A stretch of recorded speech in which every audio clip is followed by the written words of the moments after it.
নমস্কার বন্ধুরা, সবাইকে স্বাগত জানিয়ে শুরু করছি আজকের রেসিপি। আজকে তৈরি করে দেখাবো বাঙালি বাড়ির খুব পরিচিত একটা রান্না, সম্পূর্ণ নিরামিষভাবে পটলের তেল ঝাল। আমি জানি এটা সবার খুবই পরিচিত একটা রান্না, আপনারা সবাই খুব ভালো এটা তৈরি করতে পারেন। তবে আমার বাড়িতে কী করে আমি এই রেসিপিটা তৈরি করি সেটাই থাকছে আজকের পর্বে। আশা করছি রেসিপিটা আপনাদের খুবই ভালো লাগবে। তো চলুন দেখে নেওয়া যাক ভিডিওটা। রেসিপিটা করব আমি সর্ষের তেল দিয়ে। তো কড়াইতে 3 টেবিল চামচ মতন সর্ষের তেল ভালো করে গরম করে নিচ্ছি। তেলটা একটু গরম হতে থাকুক, এদিকে আমি পটল কেটে রেডি করে নিয়েছি। 250 গ্রাম পটল অল্প অল্প করে খোসা রেখে কেটেছে, আর পটলের দুটো সাইড একটু বেশি করে চিড়ে নিয়েছে, যাতে করে রান্নার সময় নুন আর ঝালটা পটলের মধ্যে খুব ভালো করে ঢুকতে পারে। এদিকে তেল গরম হয়ে যাওয়ার পরে তেলের মধ্যে সামান্য পরিমাণে নুন আর একটুখানি হলুদ মিশিয়ে নিচ্ছি। এবার পটলগুলোকে ভেজে নিতে হবে। তো পটলগুলোকে সব দিয়ে দিলাম। মিডিয়াম আছে, একটু সময় নিয়ে পটলগুলোকে সুন্দর লালচে করে ভেজে নেব। এতে করে পটলটা কিন্তু খেতে খুব ভালো লাগবে। মানে পটল ভাজতে ভাজতে মোটামুটি 70 থেকে 80% সেদ্ধ হয়ে যাবে, সুন্দর একটা লালচে মতন হয়ে যাবে। এরকমভাবে পটলটাকে ভাজতে হবে। তো পটল ভাজা হতে থাকুক, এদিকে একটা মশলা তৈরি করে নিচ্ছি। মশলার জন্য এখানে আমি নিয়েছি 2 চামচ সর্ষে, কালো সর্ষে আর হলুদ সর্ষে দুটো মিশিয়ে এখানে আমি নিয়েছি 2 চামচ, আর তার সাথে নিয়ে নিয়েছি 1 চামচ পোস্ত। সামান্য পরিমাণে নুন দিয়ে দিলাম, যাতে করে বাটার সময় সর্ষেটা তিতকুটে না হয়ে যায়। তো প্রথমে শুকনো অবস্থাতে মিক্সিটাকে একদম হাই স্পিডে 15 থেকে 20 সেকেন্ড চালিয়ে একটা দরদরে করে পাউডার করে নিয়েছি। এবার এখানে 3টে কাঁচা লঙ্কা দিয়ে দিলাম। ঝালটা অবশ্যই নিজেদের স্বাদ অনুযায়ী দেবেন। পরিমাণ মতন জল দিয়ে সব কিছুকে একদম মসৃণ করে বেটে নিয়েছি। এইরকমভাবে সর্ষে পোস্ত বাটলে তিতকুটে হয়ে যায় না।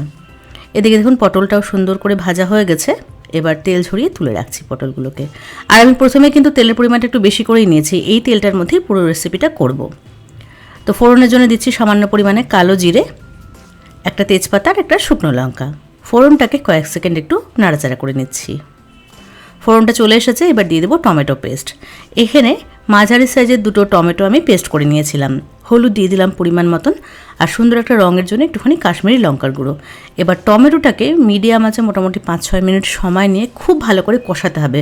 মানে টমেটোর জলটা পুরোপুরি শুকিয়ে যাবে, একদম দানা দানা মতন হয়ে যাবে টমেটোটা, ঠিক এরকমভাবে কষাতে হবে।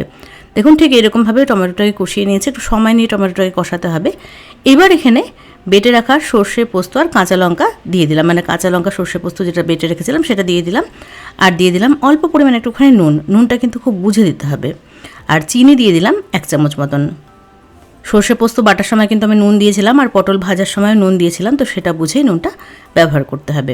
এবার সব কিছুকে মিডিয়াম আছে 3-4 মিনিটের জন্য ভালো করে কষিয়ে নিচ্ছি। দেখুন উপর থেকে কিন্তু তেল ছাড়তে শুরু করেছে, আর খুব ভালো করে মশলাটা কষানো হয়ে গেছে। খুব বেশিক্ষণ কিন্তু সর্ষে পোস্তটাকে কষানোর দরকার নেই, তাহলে মানে সর্ষে পোস্তর যে একটা সুন্দর টেস্ট হয় সেটা নষ্ট হয়ে যায়। এবার এখানে ভেজে রাখা পটলগুলোকে দিয়ে দিলাম। পটলটাকে সব কিছুর সাথে ভালো করে মিশিয়ে নিয়ে আরও 2-1 মিনিট একটু কষিয়ে নিচ্ছি। গ্যাসের ফ্লেমটাকে কিন্তু মিডিয়ামে রেখেছি। তো সব কিছু এখানে খুব ভালো করে কষানো হয়ে গেছে। এবার দিয়ে দিচ্ছি একটু জল। জলটা অবশ্যই নিজেদের পরিমাণ মতন দেবেন, মানে যে কীরকম গ্রেভি রাখতে চাইছেন সেই অনুযায়ী দেবেন। আমি এখানে একটু মাখা করবো, তো খুব বেশি জল দিইনি, 1 কাপ মতন জল দিয়েছি, আর একটুখানি ধনেপাতা কুচি ছড়িয়ে দিলাম। এবার সব কিছুকে ভালো করে একসাথে মিশিয়ে নিয়ে অবশ্যই নুন ঝাল আর মিষ্টিটা একবার টেস্ট করে দেখবেন। আমি কিন্তু আমারটা অ্যাডজাস্ট করে নিয়েছি। 5 মিনিটের জন্য মিডিয়াম আছে আমি ঢাকা দিয়ে রেখেছিলাম, যাতে করে পটলটা খুব ভালো করে সেদ্ধ হয়ে যায়। 5 মিনিট পরে দেখুন ঢাকনাটা খুলে নিয়েছি। উপর থেকে সুন্দর তেলটা ভাসতে শুরু করেছে, আর একদম তেল ছাড়া ছাড়া হয়ে গেছে, আর পটলটাও কিন্তু খুব ভালো করে সেদ্ধ হয়ে গেছে। এটা এবার পরিবেশন করার জন্য একদম রেডি। গরম গরম ভাতের সাথে অমৃত সমান লাগবে এটা খেতে। তো কেমন লাগলো আজকের রেসিপি সেটা অবশ্যই কমেন্টস করে জানাবেন। ভিডিও ভালো লাগলে একটা লাইক করবেন, আর চ্যানেলটাকে সাবস্ক্রাইব করবেন।